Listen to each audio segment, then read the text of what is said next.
Welcome back to episode 4 of Simspace. Today we are talking about starting over. And I don't just mean starting over once in a blue moon, I mean again and again and again.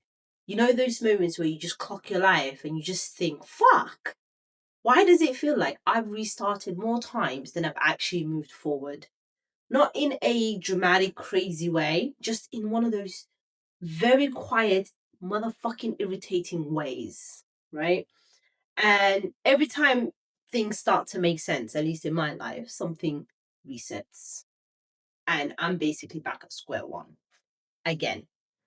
For the longest time, I've always thought it was me. Maybe I just didn't know how to keep things, right? Maybe I just can't simply keep stability. I can't keep relationships romantically or friends or even family, right? I can't keep the same version of myself for too long. Everything simply just expires. And it's not even chaos every time. That's the fucking annoying part. It's not loud, it's not crazy. Sometimes things are actually super good. They're actually very, very good. Everything's calm, everything's stable, everything is predictable. And then out of nowhere, it's like, cool, that version of your life, Sim, done. And for a long time, I used to take that personally. I thought I was doing something wrong. I thought that everyone else had simply got the manual on how to maintain a life. And I just simply missed that class. But the other day, I really sat and thought about it. I didn't know what to talk about in this episode. I've just been really drained lately. I've got so many things happening all at once, professionally, personally. Everything's just quite chaotic right now. Like I said, I've got a lot of things going on. And when you're just super drained and you just don't know what to talk about, like, I just wanted silence, but I knew I had to get this episode out. So I called my best friend and I said, Lizzie, I have got no clue what to talk about on this episode. Help me. Help me. Like, just help me. And she turned around and she said, why don't you talk about starting over? You've started over so many times in your life. Maybe that can resonate with people. Talk about that. And that's when I really sat with myself and thought about it. And I had to be honest with myself about how many times in my life I've had to start over again and again and again. And I realized that starting over didn't start in my 20s, didn't start in my 30s either. This isn't one of those adulting is hard phase. I have been restarting my life since I was 8 years old. And when I realized that, kind of sat back and I thought, oh, so it's not that I can't maintain a life.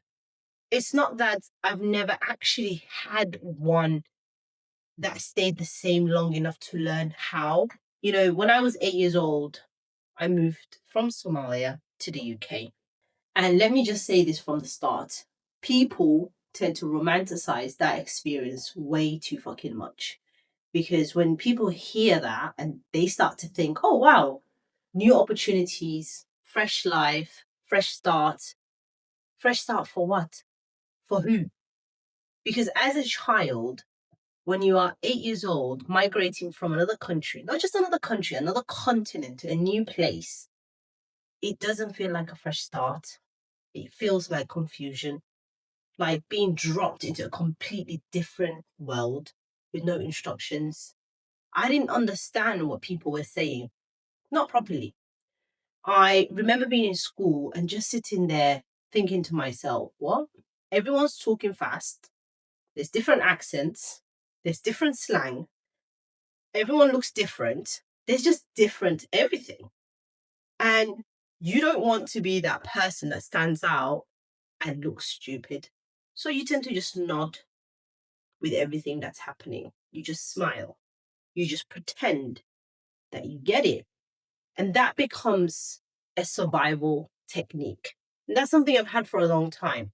Nod, smile, figure it out later. And then I would go home and then I would see that my own mother is going through the same thing, except she's the adult. She's a single mother. She barely speaks English. She's trying to navigate a whole new country. And now we're both sitting across the dinner table, looking at each other like, yeah, we're going to have to just find a way to figure this shit out. There is no guide. There is no family here explaining things step by step. There's no one sitting you down saying, okay, this is how the system works. It's just life is happening, and it's happening so fast and so different to everything we've known. And you just try to catch up as you go along. When I look back, I remember small things like the letters coming through the post, official letters, school stuff, bills, random documents. And my mom would look at me as if I am the adult, you know. She would look at me and say, "Can you read it?" And I'm 8 years old, reading words I don't fully understand, trying to explain them to an adult, hoping that I'm not completely wrong. Because if I get it wrong, then it affects both of us. That's some fucking pressure, especially on an 8 year old. At 8 years old, I had that type of pressure. And it's done something to me. And it's something I've realized as I've grown up and, have lived life a lot longer. Even simple things like appointments, being in a room where adults are talking and I'm the one translating. You don't know the words properly. You don't even know what it means. You just perhaps know how to say it or how to read it. And I'm just sitting there trying to piece it together, trying to make sense of it in real time. And no one really understands how crazy that is because to them, it's, oh, the kid understands English. It's fine. But in your head, you start to think, I actually don't know what the fuck I'm doing. And that's where it started for me, the starting over, the feeling of, I have to figure it out. I have to adapt. I have to be switched on. And when you live like that from young, you don't grow up like you're a soft babe. Like, let's be honest, you don't grow up soft. You grow up super aware, very, very fucking aware, noticing everything that's happening around you, people's tones, energy shifting, when something feels off, when something is not understood. And you start to become really good at reading situations because you even realize that you're able to read other people before you even understand yourself. And that's something that a lot of people I find call maturity. They say, "Oh, you're so grown for your age." And you're just sitting there like, no, I just at the time did not have the luxury of being clueless. And that stays with you. That mindset of whatever happens, I will deal with it later. I think it's something that when you say out loud, it sounds strong. It sounds like resilience, but it also means that you never fully feel completely safe. Because in your own head, or at least myself at the time, in my head, I was always prepared for things to change. So I had to grow up. I had to go through school. I had to start building some kind of identity. I had to start making friends. I had to understand how to move in this new environment where I'm still balancing two worlds. Because at home, it's culture, it's religion, it's expectations. Outside, it's freedom, it's different lifestyles, it's different ways of thinking. And I'm constantly having to switch between the two, fully switching. When they talk about code switching, that was me at the age of 8 years old. You know, different tones, different behaviors, different versions of myself. And at first, everything felt very normal, very fucking normal. It was all I knew. But over time, I started to realize something. I didn't even actually know which version was real because I had been adapting for so long. I've just never been, I've never felt seen, I've never just been Sim. Do you know what I mean? And that became my normal. Adapting, adjusting, fitting into whatever situation that I was placed in or I found myself in. And for a long time, it worked. It works, when you adapt, shit works. You get through life, you function, you look like you've got it all together, but internally, there's always a question like, is this actually me? And somehow you ignore it because it's inconvenient, because life is moving, because you don't have time to sit and unpack that. until you actually have to do. And for me, that moment didn't come until I was, of course, 26. So now I'm older. I'm trying to figure out how to move. I'm trying to, you know, read the rooms because I already know how to read the rooms. I already know how to switch between versions of myself depending on where I am. But from the outside, I looked fine. Everything made sense. However, inside, there's always that one thing, that one truth that I've kept pushing to the side for a very, very long time. Not because I didn't know it was there, but because I knew what it came with. Do you understand?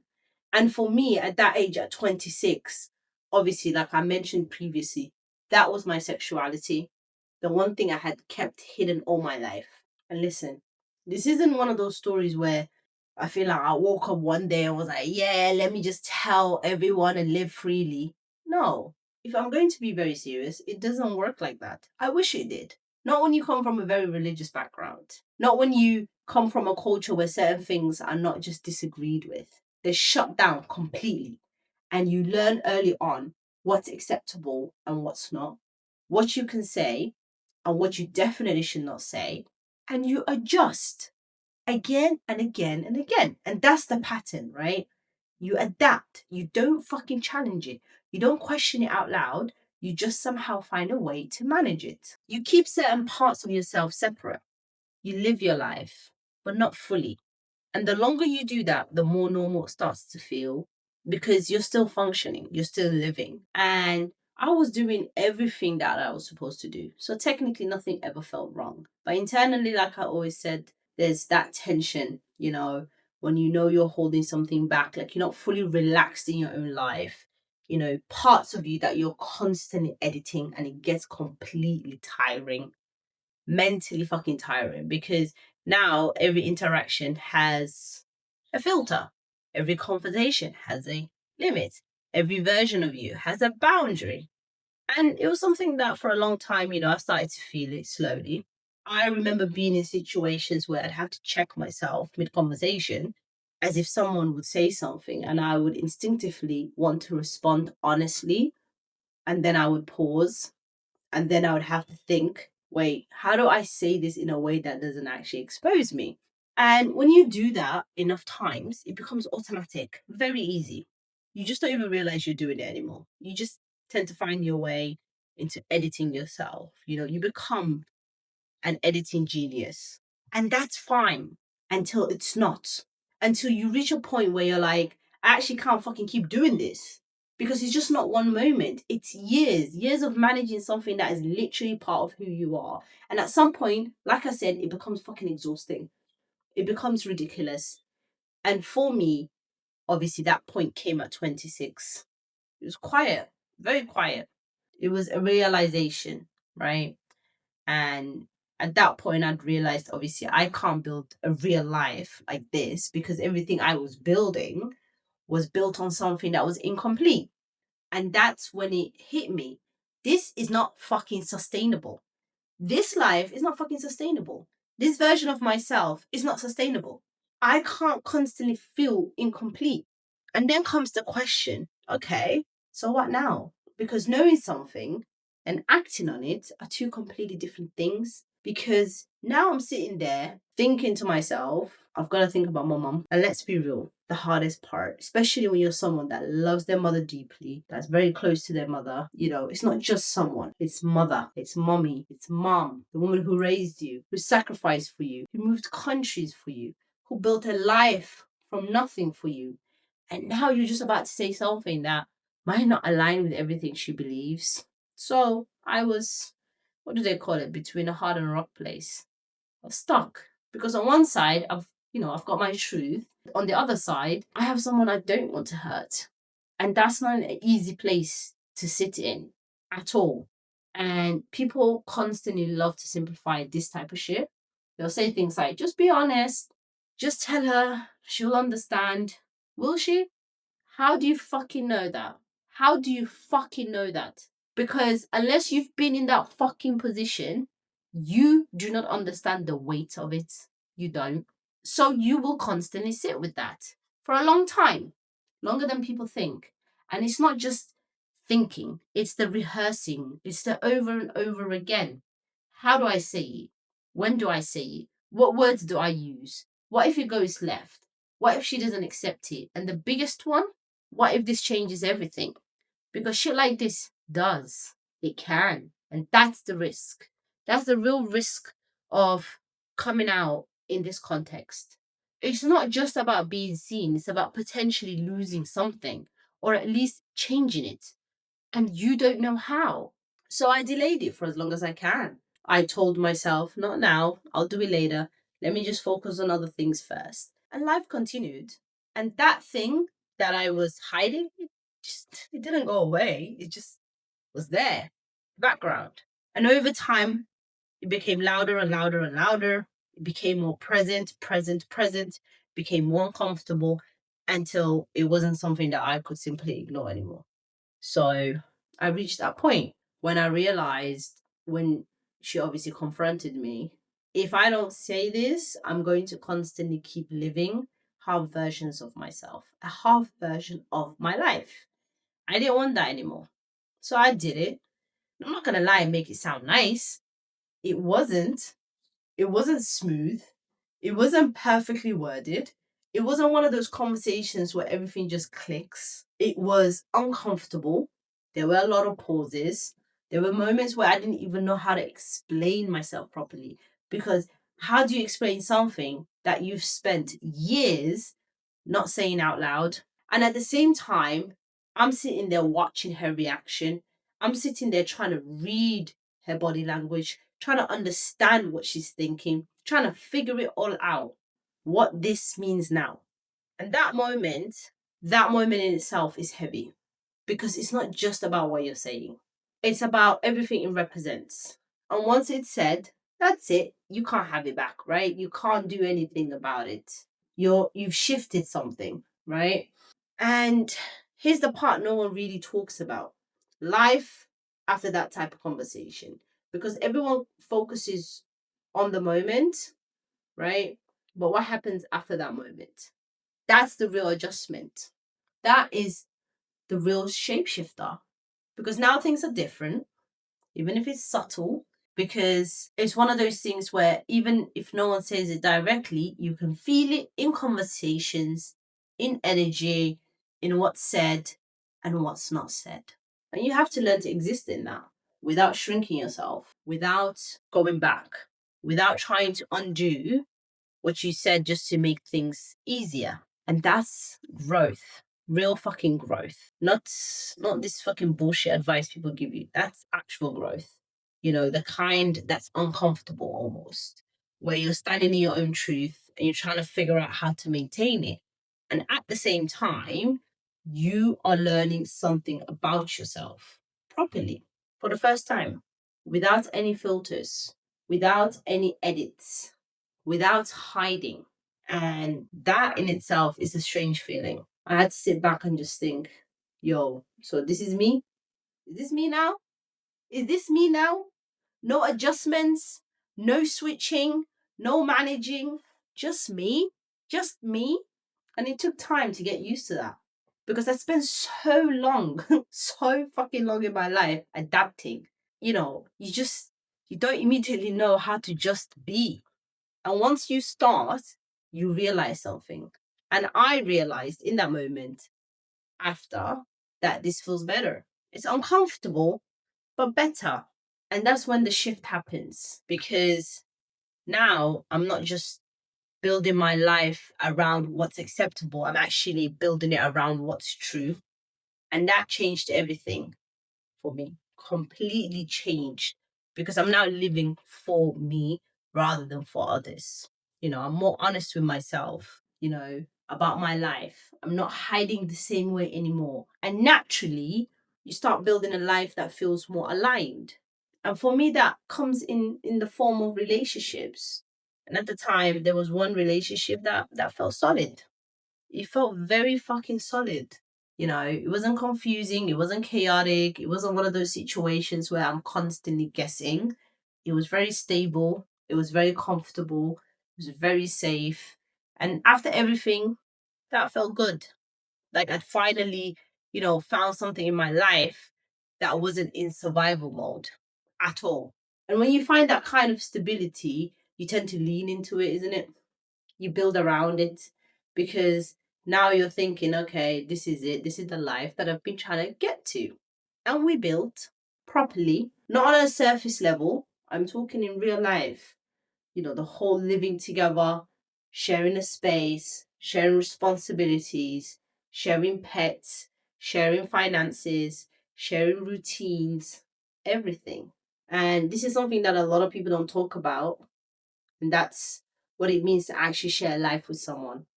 Because it's not just the dates and the vibes, it's the who's doing the food shop, who's paying what time are we eating, what are we watching tonight, who's doing the cleaning, what's the plan this weekend. It's the everyday stuff, boring stuff, the real motherfucking shit. That is the real fucking stuff. And for me, that's what made it feel like home, because it was consistent, it was predictable, it was familiar. And after a life that's been full of changes, full of starting over and over, that kind of consistency at the time, it felt like a win, a complete win. And I think when you're in something for that long, it becomes your normal. You stop questioning it. You just live in it. And for someone that had been in a life that was so contained, where I was living one life outside and one life inside the house, I was very happy to just live in it. And that's where things started to get tricky. Because when someone or something becomes your normal, you don't notice where it starts to shift. I can't exactly tell you when it changed. That's the annoying part. That wasn't a moment. There was no big arguments. There was no clear, this is where you went wrong. It was very stable life. It was very subtle, very subtle. Everything still looks the same on the outside, but something obviously felt different on the inside. When you're doing the same routine, when you're still living together, when you're still functioning as a couple, but there's a slight disconnect. You get me? There's a slight disconnect. And I think at first I tried to ignore it, maybe. I'm only a human being. Don't poke the bear. Because if it's not big enough to address it, you tend to tell yourself, it's just a phase, we're just comfortable. This is what long term relationships are like. And to be fair, some of that is true. Long term relationships do change. They're not always exciting, they're not always intense. But for me, it felt very different. It felt like I was there, but I wasn't fully there. Do you know what I mean? And as if I was just kind of going through the motions. I was doing everything right, but not feeling it the same way. And it's always a hard thing to admit, isn't it? Because when nothing is technically wrong, then what are you even fixing? And, I guess like any human being, I guess I started to negotiate with myself. Maybe I just need to try harder. Maybe I'm the problem. Very easy to blame yourself than to accept that something might actually be off. So you tend to then try and put in the effort to show up. You do everything you're supposed to do. And that feeling, it doesn't go away. And over time, it gets harder to ignore because now it's not just a thought, it's a knowing. And that's where things get very uncomfortable, isn't it? Because I feel like the moment I realized I knew, I just couldn't unknow it. And now I was obviously faced with a decision: stay in this situation, in this relationship, or keep everything as it is because it works, or leave and disrupt my entire life again. Start over again. And let's be honest, staying is always easier, isn't it? You don't have to explain anything. You don't have to move. You don't have to split anything. You don't have to deal with the emotional mess. You just tend to continue. And for a while, that's what I considered because, do I really want to start over again? Like, genuinely? Again? After everything? I wanted to be fucking serious with myself.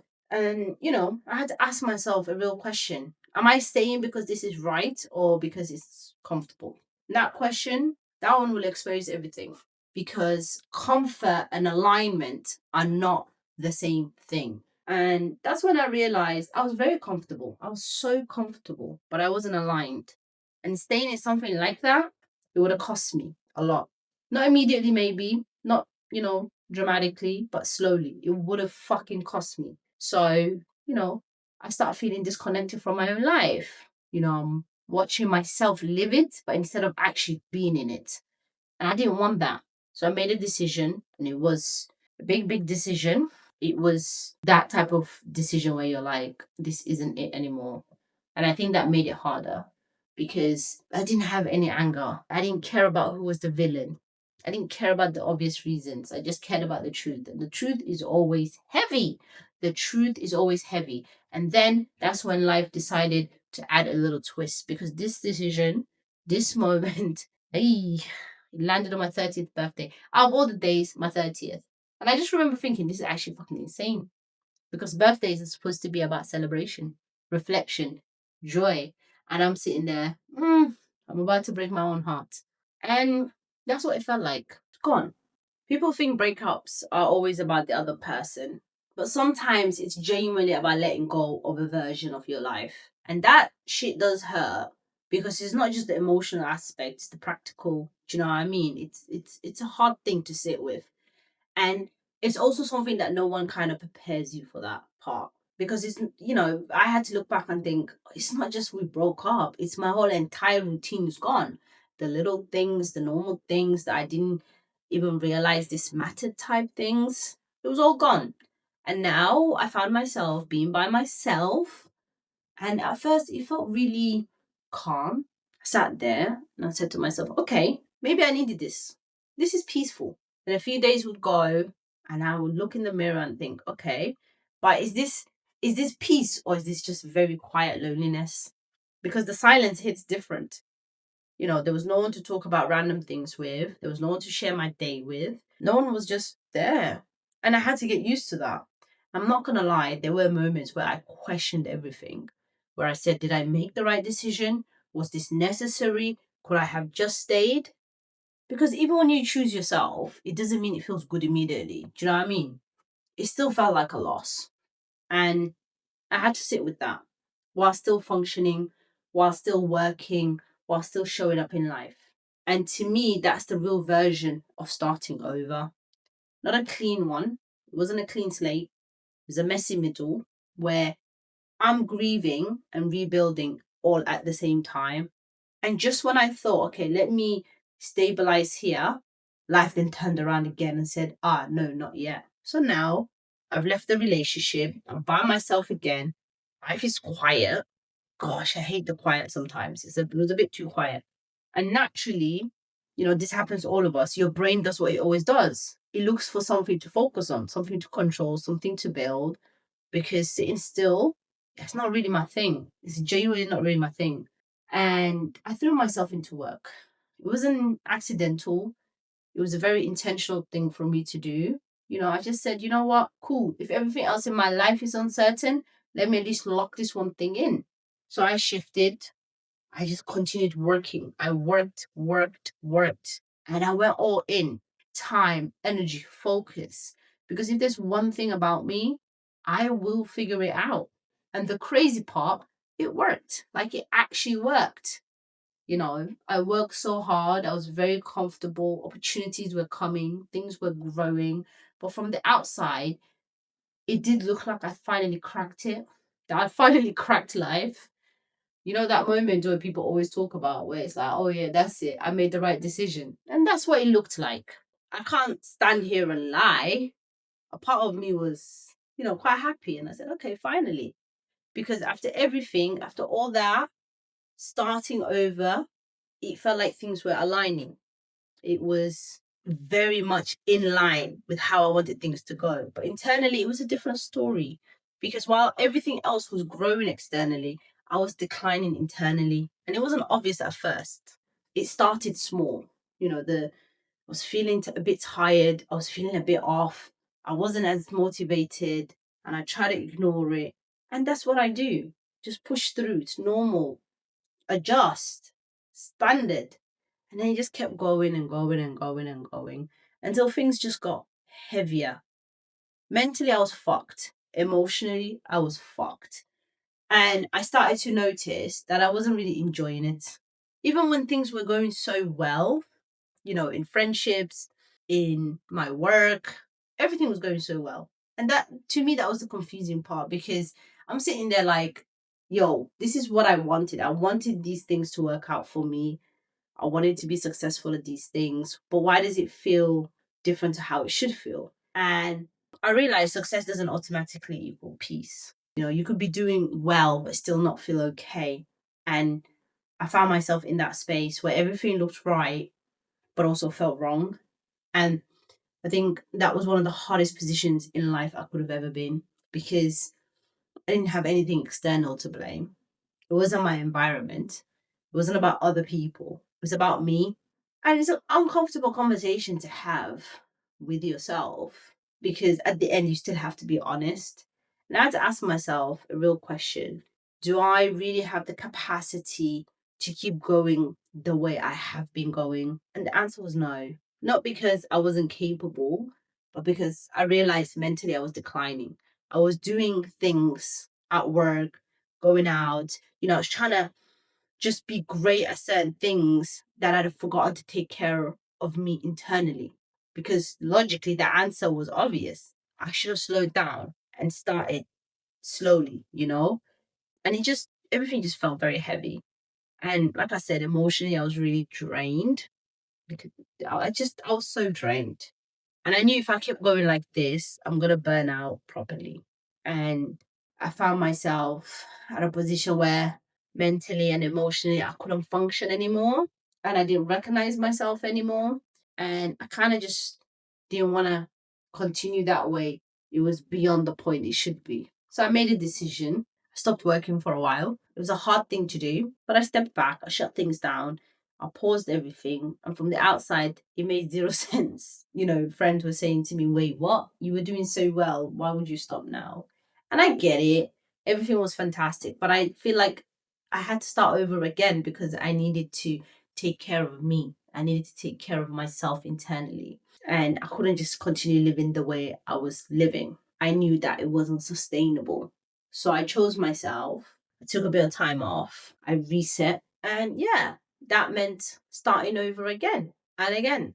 But this time it did feel different to start over, because I was finally prioritizing myself. I was prioritizing my health. It didn't feel forced. It wasn't, oh, life is just happening to me. It was just me choosing myself, choosing to start again from a different perspective, from a different point in life, with no distraction, no busy schedule, no constant movements, just me, myself, and I. And whilst that might be uncomfortable at times, I realized that there was a lot of things that I was avoiding from my whole life. All the thoughts, all the emotions, all the questions that I avoided whenever I've had to start life again. Realized I couldn't outrun them. So I sat there and I said, okay, but who am I actually? Without relationships, without the work, without the constant rebuilding. And that's when things started to make sense. And for the first time, I realized I wasn't just reacting, I was actually reflecting. And I realized that I hadn't been failing at anything, whether it was the relationship with my mother, whether it was the relationships with my ex partner, whether it was the relationships with my work. I've just simply been evolving. And it might not look how it's expected to look, but I was evolving. Like I said, at 8, I had to adapt to a whole new country. At 26, I had to choose truth over comfort. At 30, I had to walk away from a close to a 6-year relationship. And then I walked away from something that was working to protect my mental health. And of course, at 32, it feels like I'm starting over again. I've just had so many multiple resets. I realized that doesn't just mean I'm behind, it just means I've lived differently. And over time, once I understood that, everything shifted. Because now I'm not just looking at my life to be like, why am I here? I'm looking at it like, look how many times I've rebuilt. And that alone builds confidence. Not loud confidence, quiet confidence. The kind where no matter what happens, you will figure it out. You will figure out life